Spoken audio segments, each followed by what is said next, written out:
Bonjour à tous et bienvenue autour de cette grande table du mardi. À partir de 12h55, rendez-vous avec l'historien d'art Philippe Dagen, auteur de Primitivisme, une invention moderne chez Gallimard, une étude de ce concept, de ce courant, un examen critique de cette notion et un retour sur les motivations des avant-gardes occidentales à l'époque avec un regard neuf, celui d'aujourd'hui. Mais d'abord, une affiche à la Magritte et dans la veine d'une Tati, d'un Chaplin ou encore d'un Keaton, trois influences revendiquées. Elle met en scène Pierre Richard au théâtre de l'Atelier à Paris dans Monsieur X, à voir jusqu'au 8 mars. Après Open Space et Le Banquet, elle retrouve un style à la fois poétique et burlesque qu'elle a fait sien.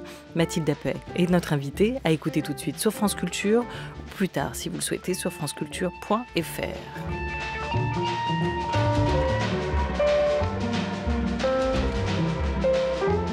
La grande table. Olivia Gesbert. Dehors, le monde change, dedans le temps passe. Il vit seul dans une pièce, chambre, cuisine, bureau. Un quotidien bien ordonné, se réveiller, petit déjeuner, ranger, peindre, déjeuner, etc. 24 heures dans la vie d'un homme, du lever au coucher. Bonjour Mathilde Appey. Bonjour. Comment l'avez-vous imaginé ce monsieur tout le monde ? C'est le fruit de mon admiration pour Pierre Richard. Moi, je pratique, donc c'est mon 3e spectacle, un théâtre sans parole. Et Pierre Richard, pour moi, est le comédien du corps. Et après Jacques Tati, je trouve qu'en France, il n'y a pas eu un comédien qui ait une signature physique expressive à ce point. Qu'est-ce qui le rend unique ? Qu'est-ce qu'il a de plus explicite, de plus parlant ? C'est ses yeux, c'est ses mains ? C'est son corps. Ses jambes, il a une espèce de rythme intérieur, de gestuelle, d'une souplesse, une virtuosité physique. Il a encore, évidemment, à son âge. Et ce qui est étonnant, c'est qu'on lui propose, m'a-t-il dit, des rôles de vieux aujourd'hui. Alors on lui demande de se lever lentement, etc. Moi, je le prends pour ce qu'il est aujourd'hui, c'est-à-dire avec toujours une espèce de vivacité dans le corps et dans l'esprit et une capacité d'amusement hors norme. Il y a 2-3 ans, il racontait les nuits au théâtre du Rond-Point à Paris notamment, et il nous disait qu'il rêvait d'un grand rôle classique un jour, un roi Lear. Ah oui ? On l'imaginerait bien aussi on l'imagine dans un Shakespeare. Il est lumineux. Mais là, je crois il m'avait écrit une lettre quand il avait vu mon premier spectacle Open Space, qui commençait par « J'ai pas dormi de la nuit », où il expliquait qu'il avait toujours rêvé de faire ce type de spectacle sans parole, qu'il n'avait pas osé à l'époque faire du cinéma sans parole et que c'était son rêve. Monsieur X, c'est donc Pierre Richard, c'est-à-dire pas n'importe qui. Vous avez parlé de son âge, mais sans le chiffrer. Il a 85 ans et il impose aujourd'hui encore son souffle sur scène, Pierre Richard. Il occupe l'espace avec sa gestuelle. On sent qu'il est toujours timide, mais qu'il se soigne aussi à travers ce lien très particulier, très direct qu'il arrive à établir avec son public. Pierre Richard, c'est tout à la fois Alexandre le Bienheureux, le distrait, le grand blond avec une chaussure noire, la chèvre, un fugitif et un compère.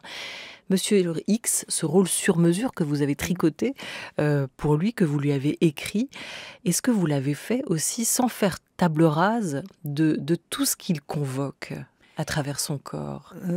Au contraire, j'ai vraiment été inspirée. D'abord, l'art que je pratique, qui est un mélange un peu hybride de mon histoire de danseuse et ma musicalité, tout ça, vient aussi des influences comme la gestuelle de Pierre. C'est-à-dire qu'il fait partie de mon inconscient, de l'inconscient de tout le monde, je pense, et de notre mémoire collective. Et donc, c'est ce qu'il est aussi qui m'a donné l'idée vraiment d'inventer ce personnage qui est un artiste et qui, par sa vision du réel, transcende le quotidien. C'est vrai que quand on pense muet, on a tout de suite des références cinématographiques qui viennent en tête. Alors on parlait de Buster Keaton, Charlie Chaplin, Jacques Tati aussi. Il y a aussi une tradition du muet au théâtre. Il y a ce qu'on appelle le théâtre visuel, effectivement, pratiqué par notamment James Thierry ou Philippe Gentil, qui sont plutôt orienté vers des rêves oniriques, des univers fantasmagoriques. Mes spectacles, bon, c'est du théâtre visuel aussi, mais c'est très narratif. Enfin, j'essaye de raconter une histoire, mais ils ne sont pas muets pour autant, mes personnages. C'est-à-dire qu'ils pratiquent dans les précédents spectacles, notamment, beaucoup de ce qu'on appelle du borborigme, qui est une imitation de paroles musicalisées un peu. Et là, Pierre aussi parle de temps en temps, enfin, il grommelle. Sur ce personnage, ce monsieur X, monsieur tout le monde, incarné par Pierre Richard, on peut dire aussi qu'il a des rêves qui l'amènent ailleurs en permanence, qui le sortent de ce quotidien presque très étroit, très étriqué. Son imagination, elle est comme un puits ou comme une tasse sans fond pour votre sur scène. Où est-ce qu'elle l'emmène, cette imagination ? Moi, je pars du principe que l'intime est infini et que c'est par l'accès à son intimité qu'on parvient à découvrir le monde imaginaire et qui est fait de son histoire, des histoires transgénérationnelles, de ses fantasmes, de son inconscient. Tout ça crée l'imaginaire, mais pour y accéder, il faut de l'isolement. Et c'est la condition sine qua non, je pense, de la vie d'un artiste, finalement, pour être en contact avec sa propre créativité. Il doit se couper un peu du monde, s'isoler pour accéder à cette intimité. Et pour moi, l'intimité est une richesse infinie. Et là, j'ai essayé, à travers le personnage de Monsieur X, de traduire cette intimité en faisant du grand spectacle avec de l'intime. C'est l'intimité ou c'est de la solitude ? Parce que c'est assez marquant dans toutes vos pièces, de Open Space jusqu'au banquet, vos personnages n'échappent pas à la solitude. Open Space, c'était sur la vie de bureau, c'était un spectacle déjà sans dialogue. Même dans un espace collectif comme celui-là, où on doit cohabiter, on n'échappe pas à la solitude. Oui, on est tous dans des solitudes confrontés à l'altérité. Qu'est-ce qu'on fait avec l'autre ? Comment on négocie avec la proximité, notamment. Là, c'est le cas aussi de Monsieur X qui doit négocier avec ses voisins, son concierge, et des éléments perturbateurs finalement de son monde intime qui, lui, est un monde assez merveilleux et qui est sans cesse dérangé par l'extérieur. Et c'est vrai que la question de la solitude, moi, je la vois comme un endroit d'évasion, un endroit où tout peut être transcendé.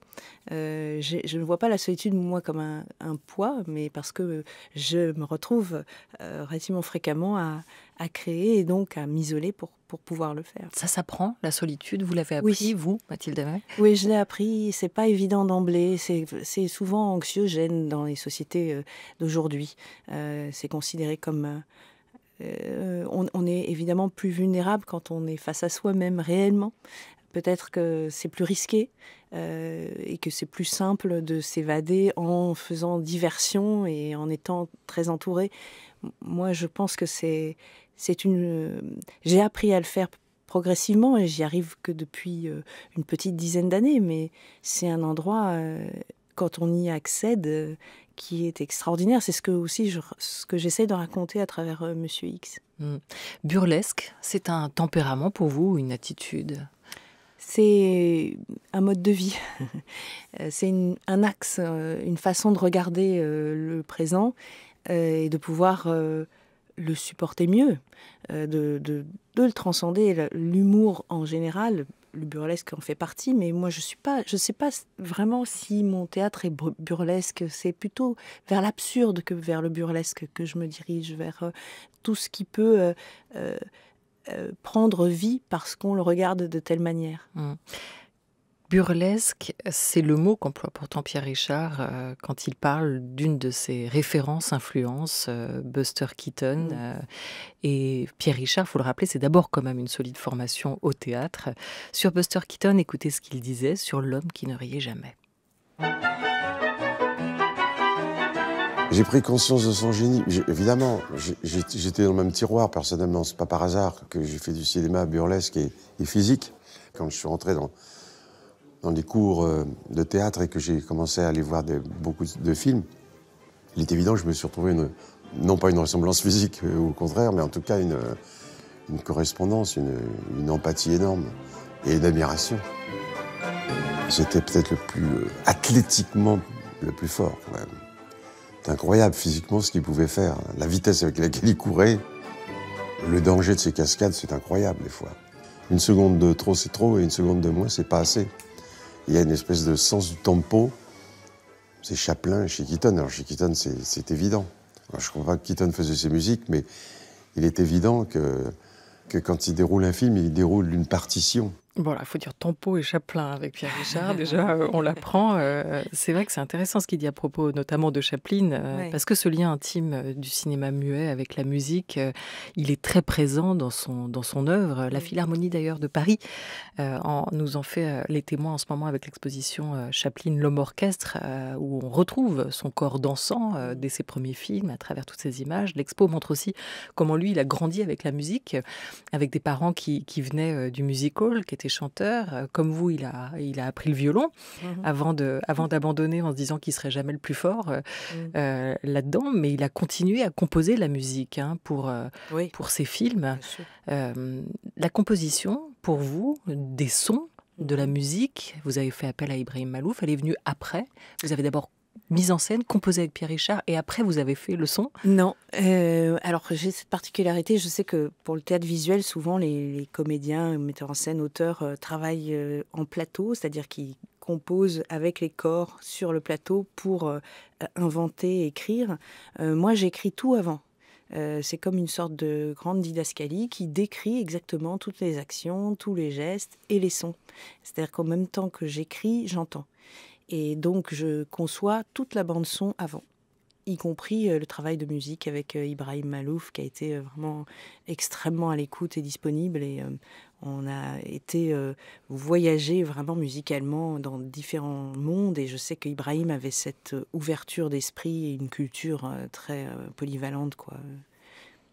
C'est intéressant ce monde du muet justement parce qu'il mobilise le corps. Vous évoquiez tout de suite le corps de Pierre Richard que vous avez choisi de mettre en scène. On a tendance à le comparer avec la danse. Et Pierre Richard, lui, il parle de dérouler une partition. C'est aussi comme ça que vous avez composé la vôtre avec cette envie de faire une pièce, une mise en scène très rythmée avec un tempo très particulier où on ne s'ennuie jamais. Ah oui, moi je cherche vraiment les rebondissements tout le temps. Je pense qu'au théâtre, moi je me suis relativement souvent ennuyée, j'avoue, au théâtre. Donc c'est ma hantise. Je suis vraiment obsédée par le rythme. Et puis je crois beaucoup, comme disait Françoise Dolto, que tout est langage. La musique aussi. Oui, bien sûr.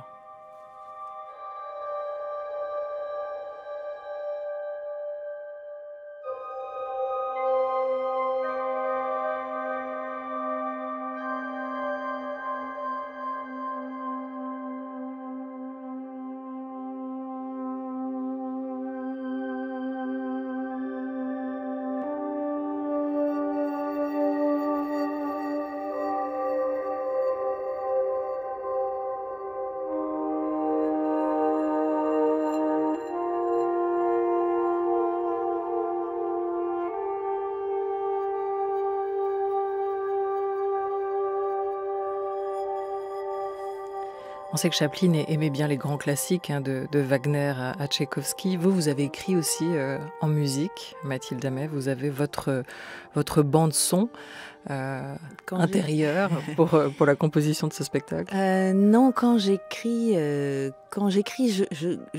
suis dans le silence parce que j'écoute la rythmique du mouvement. Je ne sais pas comment décrire, c'est un peu bizarre cette phrase, mais je vois quand... à un moment donné, le rythme est lent parce qu'il va y avoir quelque chose un contretemps. J'aime beaucoup les contretemps, j'aime beaucoup créer des surprises et des mouvements comme on compose de la musique. Oui, c'est vraiment un ressenti très organique, quoi. Là, on l'entend dans cet extrait de cette composition d'Ibrahim Malouf pour le spectacle, pour la pièce. On entend l'évasion à travers ces notes, cette envie de d'ouvrir cette fenêtre, ce que Monsieur X ne fera jamais dans le spectacle, ou très peu.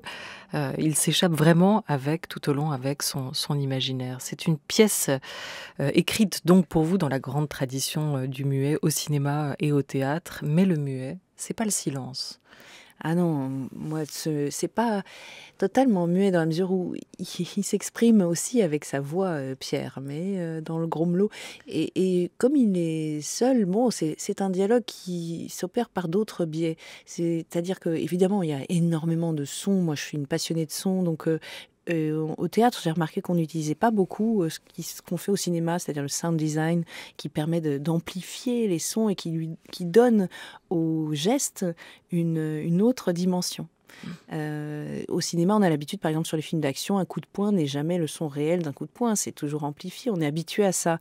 Et moi, j'aime bien utiliser ce système sur scène pour d'abord développer la force comique du geste, mais aussi pour amplifier le ressenti du personnage. Donc des bruiteurs, donc des arrangeurs et toute une équipe qui a travaillé aussi sur ce Monsieur X. Ça veut dire quoi? Ça veut dire qu'on peut se passer de mots dans la vie pour vous? Moi, je trouve en tout cas qu'il y a beaucoup de mots creux dans nos sociétés, beaucoup de mots, notamment par les grands communicants, qui visent à un petit peu anesthésier les esprits. Moi, j'aime essayer de trouver d'autres façons d'accéder et de se rencontrer. Je pense que d'abord, tout est parlant et je mesure là, à travers mes spectacles notamment, la force de l'impact du geste. Et on a beaucoup d'autres façons de se comprendre en dehors de la parole. Et tout raconte quelque chose, une posture, une démarche, une façon de regarder, une façon de se tenir. Tout dit quelque chose. Et moi, je suis une ancienne timide, alors j'ai beaucoup observé les gens et tout les raconte. D'ailleurs, depuis tout à l'heure, on a toutes les deux le menton dans la main. Je sais pas si c'est par mimétisme. Je suis en train de réaliser qu'on fait le même geste. On est habillés pareil en plus. Et ça, oui. C'est le jour de Noël, du noir. Quel est le mot que vous détestez le plus aujourd'hui? J'ai pas pensé à ça. Faudrait que ça mérite une petite année de réflexion, cette question. Je ne sais pas, là. C'est tout ce qui peut référer à l'arrêt. Moi, j'aime tellement le mouvement. Je suis moi-même en mouvement perpétuel, en recherche, en développement. Donc, l'inverse du mot mouvement, ce serait quoi? L'arrêt? Peut-être? Le stop. Le stop. Quand on enlève les mots, que reste-t-il?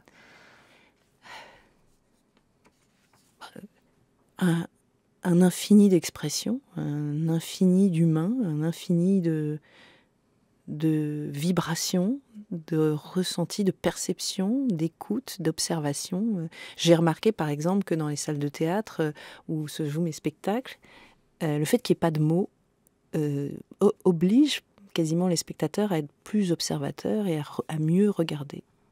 Il vit entouré de présence, votre personnage. Les murs parlent, le vide-ordure digère la boîte aux lettres, recrache le courrier. Sous le lit, on sent la présence d'un monstre qui dévore tout ce qu'on lui envoie. Tout parle sauf lui. Votre quotidien à vous aussi, il est peuplé de sons. Vous y prêtez attention? Oui, je prête attention à tout. Je trouve que c'est une des façons de mieux vivre. Finalement, c'est de tout voir, tout percevoir. D'être à l'affût parce qu'il y a de la magie dans tout. Il y a de la drôlerie dans tout. Une conversation entre deux personnes dans la rue qui mangent en même temps un sandwich et qui n'articulent pas. Il y a de quoi se réjouir en vrai. Plus on observe et mieux on vit. Pour moi, c'est le cas en tout cas. Prêter attention à ce qui nous entoure, c'est aussi ce à quoi nous invite ou nous invitait le cinéma de Jacques Tati, de Playtime, à mon oncle. Mon steak. Bon, alors, 2, 4... Moi, je regarde, oui, j'observe beaucoup. Je crois que ça s'apprend, l'observation. Je crois que c'est indispensable. Je vais vous donner un exemple. C'est pour le sucre. Bon, vous arrivez à Orly, et l'hôtesse annonce qu'il y a un décalage d'une demi-heure dans le départ de l'avion. Alors, tout à coup, c'est un branle-bas de combat. On voit des gens s'énerver, l'américain qui dit « I want a telex right away from Londres ». Enfin, je veux dire, ça devient un affolement. Et moi, je reste dans mon coin et je dis, bon, d'ici 10 minutes, je vais peut-être voir le meilleur film de la semaine. Bon. Or, les gens ne prennent pas le temps d'observer.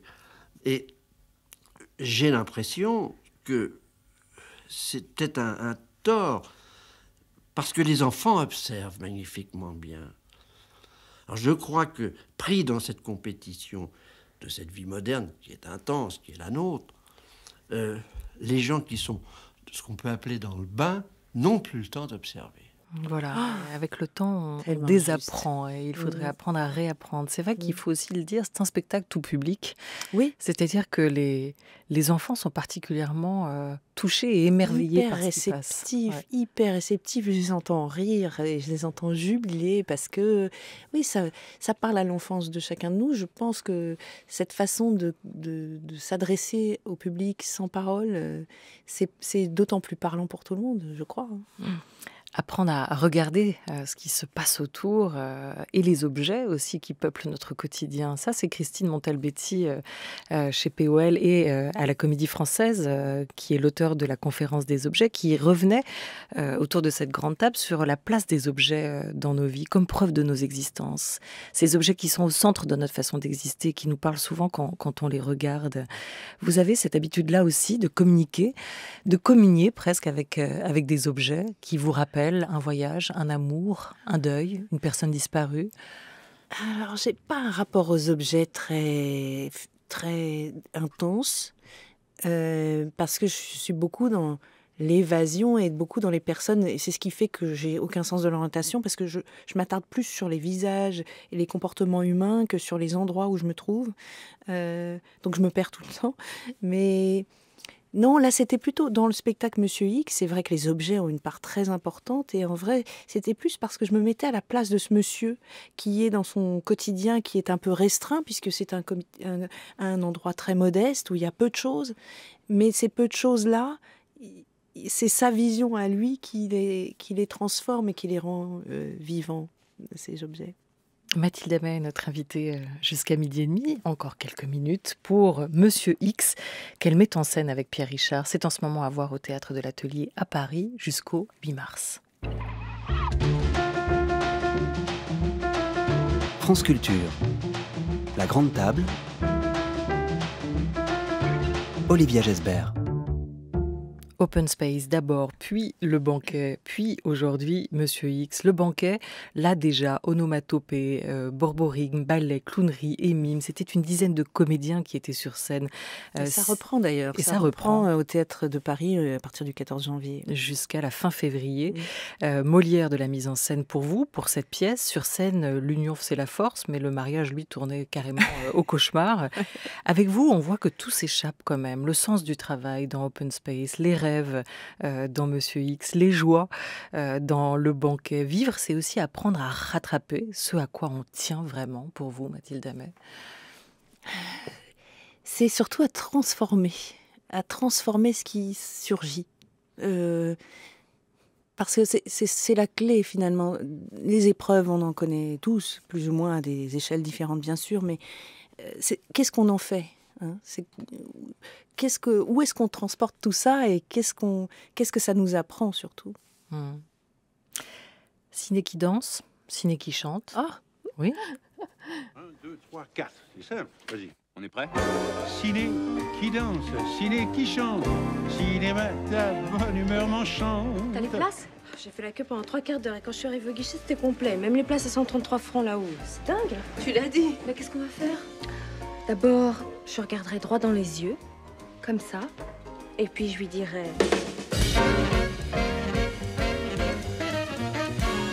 Voilà, il me faut 3 places pour le 26. 2 semaines de la première. Non, c'est pas possible, les enfants, c'est foutu. Moi, je peux essayer, si vous voulez.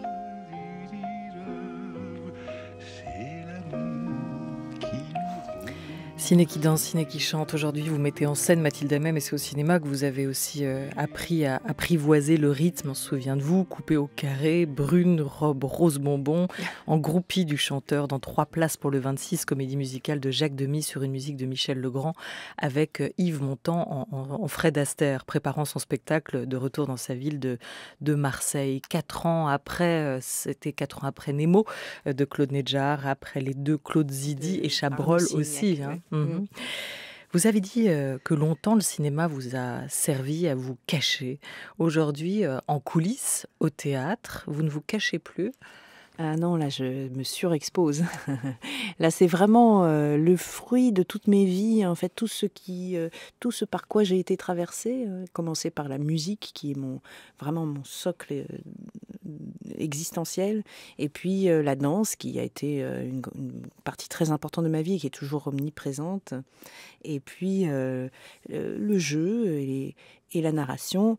Tout ça, en fait, fait sens aujourd'hui, se retrouve dans tout ce que j'écris et je mets en scène. Et donc là, c'est tout moi. C'est toutes mes vies qui se regroupent là.